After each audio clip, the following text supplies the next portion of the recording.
আসসালামু হ্যালো। আলাইকুম ম্যাডাম। হ্যাঁ, ওয়ালাইকুম সালাম। শুনছি আমরা সবাই। জি, হ্যালো। হ্যাঁ, শুনছি তো। জি, ম্যাডাম আমি আসলে খুব হতাশ হয়ে যাচ্ছি। আমার আচ্ছা, মানসিকভাবে অনেক প্রবলেম হয়ে যাচ্ছে আচ্ছা, এবং খুব রেগে যাচ্ছি।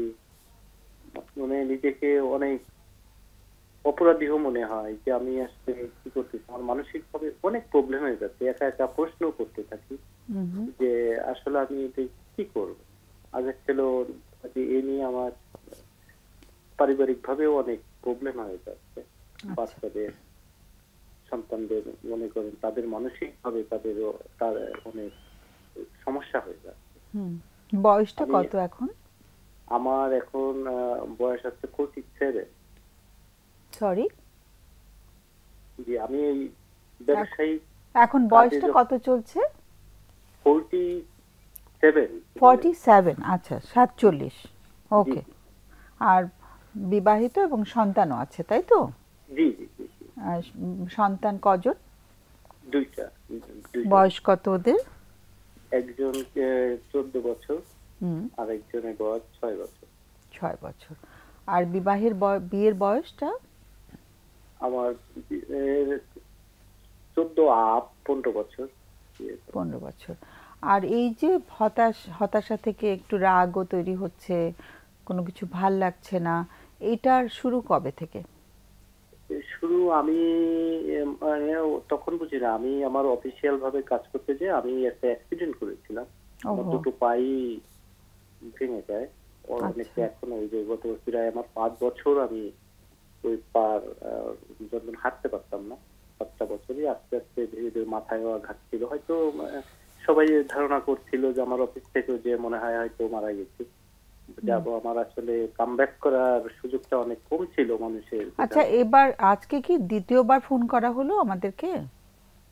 জি জি জি আগেও আচ্ছা। আপনাকে ফোন আমার মনে হয় এই করেছিলাম। সমস্যাটা আমরা আগেও শুনেছিলাম। হ্যাঁ, জি জি জি হ্যাঁ। এই মাঝে কেন এই আপনাদের এই প্রোগ্রামটা দেখে দেখে আমি অনেক নিজেকে সংশোধন করার চেষ্টা করি, কিন্তু আচ্ছা, আসলে আচ্ছা। অনেকটা প্রবলেম হয়ে যায় যে কারণে আবার একটু পর আমি সে করার মানে আমি যে ঠিক আপনাদের আছে। না, প্রতিদিন যে there আমি is no কোনো problem. সাইকেলিস্ট হ্যাঁ, ঠিক আছে। অসুবিধে নেই। দেখাবো মানে কিনা যে আমার। যেহেতু কথাগুলো মনে হচ্ছে আগে শোনা, সেজন্যই মানে জানতে চেয়েছি আরকি। ওকে, আর তারপর? শুনছি আমরা। যে এখন আমি কোনো কাজে যেমন আপনাকে আমি একটা এক্সাম্পল দিই। হুম, যেমন আমার অফিসিয়াল বিষয়ে আমি খুব সৎভাবে আসলে জীবনযাপন করতে চাই, হুম, যেটা হুম, আমি কখনো ওই মিথ্যার আশ্রয় নিতে চাই না। এবং আমি দেখা যাচ্ছে এই সত্যের মাধ্যমে আমি অনেক কষ্ট পাই। হুম, যে না আরেকজন তো সে অনেক এ, অসৎ পথে ভাবে সে সাকসেস হয়ে যাচ্ছে। আমি সৎ কথা বলি বলে হয়তো আমি সততার মাধ্যমে থাকি বলে আমারটা ব্যর্থ হচ্ছি। তখন নিজেকে অনেক দোষী মনে হয় যে আমি এখন কি করব। আমি হুম, আল্লাহ মানে আল্লাহ পাকের কাছে অনেকটা মানে তাকেই দায় দিতে হবে। এবং অনেক সময় দেখা যাচ্ছে আমার অনেক প্রবলেম আসতেছে, সেটা যে কোনো ভাবে আমি আল্লাহকে অনেক স্মরণ করি। উনার মাধ্যমে দেখা যাচ্ছে আমার একটা সমাধান হয়ে গেছে।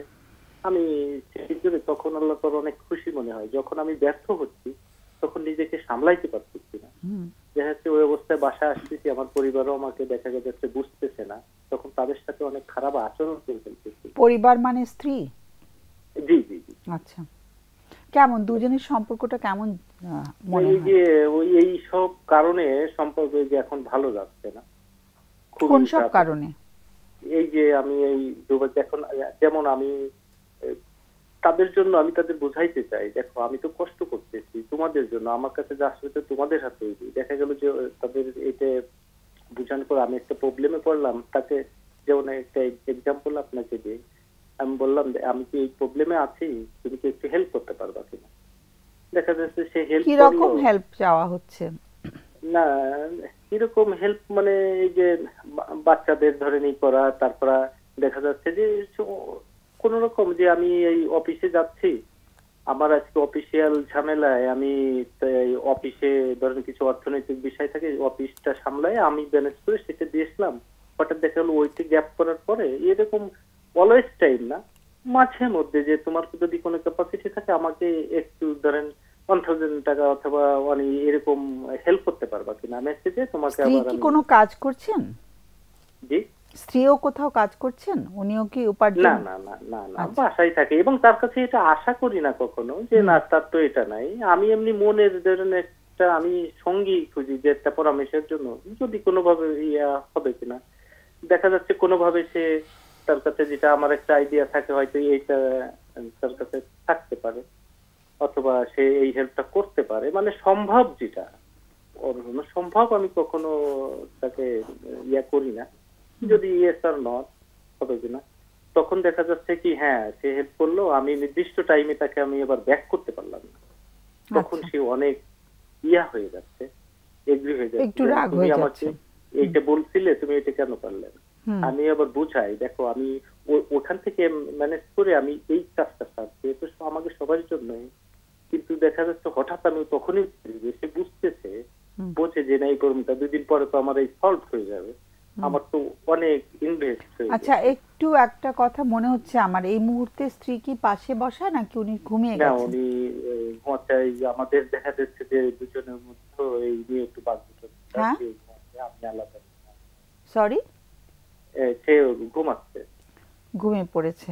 মানে জি আসলে হয় কি, মানে আমরা একজনের কাছ থেকে শুনছি তো স্ত্রীরও কিছু হতাশা থাকতে পারে, সেই হতাশাগুলো যদি একটু শোনা যেত তাহলে মানে দুজনের পক্ষ থেকে শুনতে পারলে না আমরা একটা কমপ্লিট পিকচারটা পাই। হ্যাঁ, তো সেই কারণে না খুব ভালো হতো যদি স্ত্রী সঙ্গে থেকে তার দিকটাও একটু বলতে পারতেন যে তার না যে আগে আমি বলছি, সে কই না আমি কিছু বলবো না, আমাদের এই প্রবলেম হয় বলে আমি চিন্তা করি যে আমরা একটু কাউন্সিলিং করবো কিনা। হ্যাঁ। তো আমার তো এই প্রবলেমটা হয়, হুম। আমি অনেক উত্তেজিত হয়ে যাই মাঝে মাঝে, দেখা গেল যে কোনো অন্যায় করি না, ওই উল্টোপাল্টা কথা বলে হুম। অনেক বুঝি যে কেন তুমি বুঝবা না, কেন তুমি এটা করো না, আমি হ্যাঁ, সেদিকে ওই কেন তোমাদের কেন ভালোর করলে জন্য। আবার অপরপক্ষ রেগে যায়, তো কেন প্রশ্নটা আসলে একটু আরেকজনকে একটু খেপিয়ে তোলে।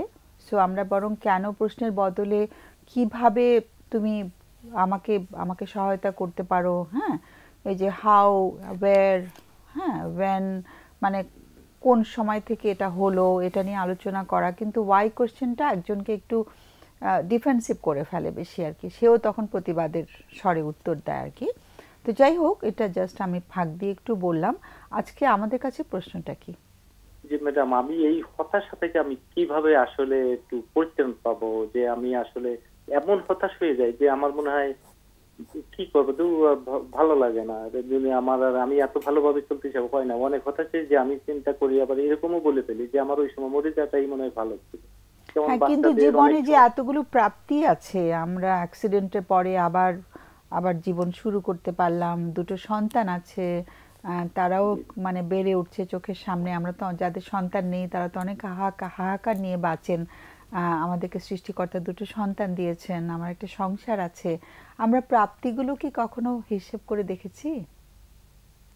জি ম্যাডাম, আমি আমার ওই সন্তানদের জন্যই, আমি ও বাচ্চারা এত ভালোবাসি, বাবা ছাড়া আমি ধরেন কোনো কাজ ইমার্জেন্সি, আমার কাজের সাইডে গেলাম, আমি একটু বাড়ি বেড়াইতে গেলাম, আমার ওই বাচ্চা, এই যে আমি এই 10 দিন আগে হয়তো বাড়ি গিয়েছিলাম হুম। একটু গ্রামে, গ্রামে যাওয়ার পরে আসলাম, তো আমার ওই বাচ্চারও জ্বর, সে কান্নাকাটি, যে বাবাকে না দেখলে সে থাকতে পারবে না, মানে এরকমই একটা সে এভাবেই বলে, ছোট 6 বছর বয়স, বলে যে বাবা তুমি না আসলে আমি সুস্থ হবো না, আইসে দেখি অনেক জ্বর, আমিও বাড়ি সেটাই তো যেতে। বললাম যে এত ভালোবাসাও পাচ্ছি বাচ্চার কাছ থেকে, তো এগুলো তো আমাদের অনেক বড় বড় পাওয়া। হ্যাঁ, হতাশার সময় আমরা যদি প্রাপ্তিগুলো চিন্তা করি তখন হয়তো একটু হতাশার পরিমাণটা সামান্য হলেও কমে। তাহলে প্রশ্নটা পেয়েছি, একটু লাইনে থাকতে হবে, আমাদের অতিথিদের প্রশ্ন থাকতে জি পারে। ম্যাডাম, আমি হ্যাঁ, একটু বলি, একটু আমি লাইনে ওদের থাক। জন্যই আসলে বেঁচে থাকি বুঝছেন। আচ্ছা হ্যাঁ, একটু অনেকটা। একটু লাইনে থাকতে হবে প্লিজ। বিলকিসের প্রশ্ন আছে কিনা? হ্যাঁ, প্রশ্ন আছে। আপনি একটা কথা বলেছেন যে আপনি নিজেকে খুব খুব অপরাধী মনে করেন। তো এই যে অপরাধী যে ভাবছেন, এই অনুভূতিটা আপনার কোন কোন চিন্তার পরিপ্রেক্ষিতে হয়? মানে কি কি ভাবনা আপনার মধ্যে অপরাধবোধ সৃষ্টি করে? না ম্যাডাম, আমি ধরেন আমি খুব অপব্যয় করি, ধরেন মানুষকে হেল্পফুল জাতীয় মানুষ। একটা মানুষ, আমার পকেটে টাকা আছে, একজন মানুষ বলতেছে যে আমি খুব অসহায় আছি, আমার এই ছেলের স্কুলের ব্যাগ কিনতে পারতেছি না, কিন্তু এরকম বললে আমি দেখা যাচ্ছে আমার থেকে আমি দিয়ে দিই। আচ্ছা। কিন্তু আমি যখন দিয়ে নিজেদের প্রয়োজনে বাসায় একদম খালি পকেটে কোন রকম ভাড়াটা নিয়ে চলে আসি, এরকম হয় যে আমি মানুষের প্রতি অনেক দয়াশীল হয়ে যাই। যখন আমি ব্যর্থ হই আমার কাজে, যখন দেখি যে মানুষের কাছে ওই আশাটা, আমিও আশা করি যে হ্যাঁ, না ঠিক মানুষ আছে, আমাকে। আমরা উত্তরটা আমরা একটু ছোট করে দিলে ভালো হয়, কারণ আমাদের আরেকজন অতিথির প্রশ্ন আছে। হ্যাঁ, জি, জি, পেয়েছো, জি। হ্যাঁ, উত্তরটা তুমি পেয়েছি, পেয়েছো। হ্যাঁ, আর কোনো পেয়েছি। আমি প্রশ্ন? ওই প্রত্যাশাটাও মানুষের কাছে আমি যখন না পাই তখন মনে হয় যে তখন একটু মনটা ভেঙে যায় আর কি। হ্যাঁ, হ্যাঁ, যে আমি কেন করি, যে মানুষ এত রাব ব্যবহার করতেছে, আমারই এরকম খারাপ হয়ে যাওয়া মনে হয় ভালো। হ্যাঁ। এগে তো মানুষ এদের সাথে ভালো ব্যবহার করতে, এরা ভালো থাকতেছে, কিন্তু একটু আমি এত লাইনে থাকলে ভালো হয়, আমাদের আরেকজন অতিথির প্রশ্ন থাকতে পারে। জি জি, আপনার যে নিজেকে কি বোঝা মনে হয় বা নিজেকে কি মনে জি হয় পৃথিবী চলে গেলে আপনার জন্য ভালো, এরকম কি কখনো নেতিবাচক চিন্তা আসে বা আত্মহত্যার জি চিন্তা মাথায় মনে হয় যে মনে হয় মরে যায় আর ভালো লাগে না এই পৃথিবী, এই কেউ আমাকে বুঝলো না, এরকম কি কখনো মনে হয়? হ্যাঁ, আমার এই যে আমাকে বুঝতেছে না, মানে তার প্রতি অনেক কষ্ট পাই, চেষ্টা কি অনেক কখনো কষ্ট। করেছেন, কখনো চেষ্টা করতে গিয়েছেন, এরকম কিছু হয়েছে? হ্যালো। কখনো এরকম চেষ্টা করতে গিয়েছেন, এরকম কিছু হয়েছে উত্তেজিত হয়ে, যেহেতু আপনি বললেন আপনি রেগে যান, কখনো হয়েছে? হ্যাঁ, আমি অনেক উত্তেজিতর পর রেগে আমি এই যে যেমন এখনই এই যে আমি ফোনে তার সাথে আমি প্রায় 1 সপ্তাহ আমি ওইভাবে কথা বলি না যে না না, তুমি এই একটু অন্যায়টা নিজেকে কেন কোনো করবা। কষ্ট দেওয়ার মতন কোনো ঘটনা বা নিজেকে ব্যথা দেওয়া, আঘাত করা, এগুলো কি ঘটেছে? হ্যাঁ, ও কয়েকবারই হয়েছে যে মাথায় নিজে করতে করতেছি না, তাকে আমি দেখা গেল যে আঘাত করতেছি, বাচ্চা থাপড় মারতেছি, করতেছি যে তুমি এটা কেন বুঝবা না, তুমি এটা আমাকে কেন উত্তেজিত করো, এটা তো তুমি ভুল বলতেছো, যখন মিথ্যা রাস্তায় তার মানে দেখা গেল। নিজেকে আঘাত করার একটা টেন্ডেন্সি বা আঘাত করা হয় মাঝে মাঝে, তাই তো? জি জি জি হ্যাঁ, জি। কিন্তু ডক্টরের প্রশ্ন ছিল যে সুইসাইড অ্যাটেম্প্ট কখনো করা হয়েছে কিনা, মৃত্যুর উদ্দেশ্যে কখনো চেষ্টা করেছেন কিনা? যে আমি মরেই যাব, আমার আর বেঁচে থাকার দরকার নেই, সেরকম কোনো অ্যাটেম্প্ট করা হয়েছে কি? না, আমি ওই ধরনের কোনো অ্যাসেম্বলি নাই, কিন্তু মাঝে মাঝে মনে হয় আচ্ছা, যে আমি এতে দূর এইরকম যন্ত্রণার লাইফ আর আর না ভাল থাকাই লাগছে ভালো। না। হ্যাঁ, ঠিক আর আছে। কোনো প্রশ্ন আছে? অনেক অনেক ধন্যবাদ। আমাদেরকে বারবার যে স্মরণ করা হচ্ছে, আমরা খুবই নিজেকে কৃতজ্ঞ মনে করছি এটার জন্য। আমাদের অতিথিরা আলোচনা করবেন, আমাদের সঙ্গে থাকলে ভালো হয়, কেমন চিরঞ্জিত? আচ্ছা, উনিও খুব সুন্দর করেই বলেছেন সবকিছু, কিন্তু আমরা আসলে এক পক্ষ থেকে কথা শুনেছি বলে সবকিছু পুরোপুরি ক্লিয়ার হলো না। তবে যেটুকু মনে হচ্ছে উনি যেরকম এক্সপেক্ট করেন, আশা করেন, উনি ওই জিনিসগুলো উনি যখন পান না তখন এটাতে উনি অনেক আপসেট হয়ে যান, এবং যখন ওয়াইফের থেকে এই জিনিসগুলো উনি পান না তখন এটা তার কষ্টটা আরও বেড়ে যায় এবং সেটা উনি মানতে পারেন না, এবং তখন উনি বিভিন্ন ধরনের রেগে যান, রাগমূলক আচরণগুলো আসে, এবং অনেক সময় এখন উনি যেটা বললেন বিষণ্ণতার জায়গাতেই চলে আসছে ওনার মধ্যে অনেকটাই, এবং নিজেকে বার্ডেন মনে করছেন, আত্মহত্যার চিন্তা মাথায় আসে। তার মানে এই পারিবারিক মাঝে মাঝে অসন্তোষগুলো নিজেকে আঘাত করে ফেলছে, তার মানে পারিবারিক এই সমস্যাগুলো সমাধান করতে পারছেন না, এবং এই ক্ষেত্রে উনি কিন্তু নিজেকে আঘাতও করছেন, তার মানে কন্ডিশনগুলো দিকে দিকে খারাপ দিকে টার্ন করছে। ওয়াইফের সাথে এই ক্ষেত্রে কোনো ধরনের নেগোসিয়েশন বা সমঝোতায় উনি আসতে পারছেন না। তখন এখন ওয়াইফের সাথে বোঝা গেলে, বসলে বোঝা যেত আসলে তো এখন প্রবলেমটা আসলে কি, মানে দুজনের মধ্যে কি নেগোসিয়েশনের সমস্যা, এখানে এক পক্ষের সমস্যা। তো এই জায়গাগুলোতে আমি মনে করি ওনার যে সমস্যাগুলো হচ্ছে, উনি যদি একটু একজন সাইকোলজিস্টকেই দেখান, কথাগুলো ডিটেইল বলা হয়, দুই পক্ষ থেকে একজন সাইকোলজিস্ট শুনেন, কথা বলেন, তাহলে মনে করি এই জায়গা থেকে একটা সমাধানের রাস্তা বের হবে, এবং হয়তো ওনার জায়গাটাও উনি বুঝবেন, এবং ওনার ক্ষেত্রে এই রাগের জায়গাটাও নিয়ন্ত্রণের জন্য কিছু আমি মনে করি চিকিৎসা রাখবে। কারণ আজকে ওয়াইফের কথা না, উনি কিন্তু বাসার অনেকজনকে হেল্প করেন, এখন হেল্পের সময় অনেকে যখন হেল্প করেন না তখন ওইটাও কিন্তু উনি মানতে কষ্ট পান, যা বোঝা আছে। হ্যাঁ, হ্যাঁ। কিন্তু এরকম যদি লাইফে চলতে থাকেন উনি, যে এক্সপেকটেশন করে বসেন, তাহলে তো উনি দেখেন লাইফে চলতে গেলে তো ওনার এরকম জায়গাটা কিন্তু আরো হতাশা বাড়বে, বাড়তেই থাকবে। তাহলে এই জায়গা থেকে ওনার ম্যানেজের জন্য ওনাকে একটু ব্যক্তিত্বের মধ্যে কিছু পরিবর্তন করতে হবে। সেক্ষেত্রে উনি ইম্পালস কমানোর জন্য, যে নিজেকে আঘাত করে ফেলছেন, সেক্ষেত্রে ইম্পালস কমানোর জন্য অনেক সময় কিছু ওষুধ দেই, যেন সেই সময় ইম্পালসিভ না হয়। যখন ইম্পালসিভ হয়ে গেলে কিন্তু অনেক সময় নিজেকে আঘাতের মধ্যেই কিন্তু এটা থাকে না, ওটা আরেকজনের গায়ে, এমনকি বাচ্চার উপরেও কিন্তু, যে বাচ্চাকে এত ভালোবাসে, বাচ্চার গায়ের উপরেও কিন্তু আঘাত চলে আসতে পারে অনেক ক্ষেত্রে। তো এই ক্ষেত্রে নিয়ন্ত্রণের জন্য আমি মনে করি আর ওয়াইফ যদি যেতে নাও চায় কোনো সাইকোলজিস্টের কাছে, ভদ্রলোক নিজেই যেতে পারে, উনি হেল্প সিক করলেন, উনি যেতে পারেন।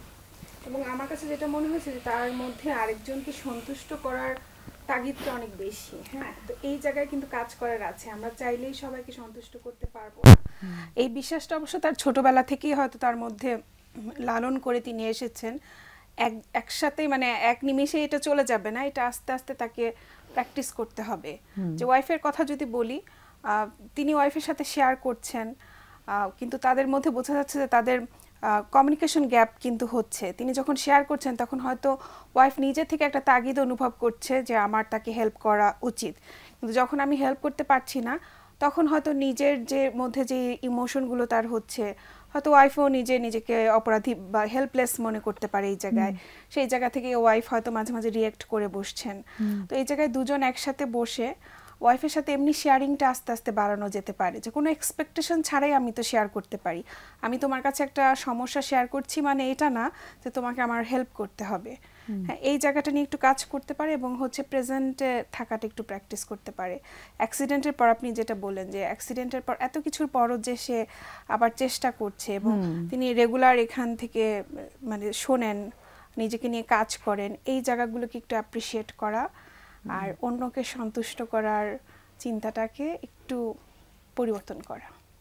মানে আমি নিজে আগে নিজেকে ভালো রাখবো, তারপরে আমি অবশ্যই অন্যের জায়গাটা দেখবো, তাই না? আমার নিজেই ভালো নেই তখন আরেকজনকে তখন অনেকে আর কি বেশি হতাশ হয়ে যায়।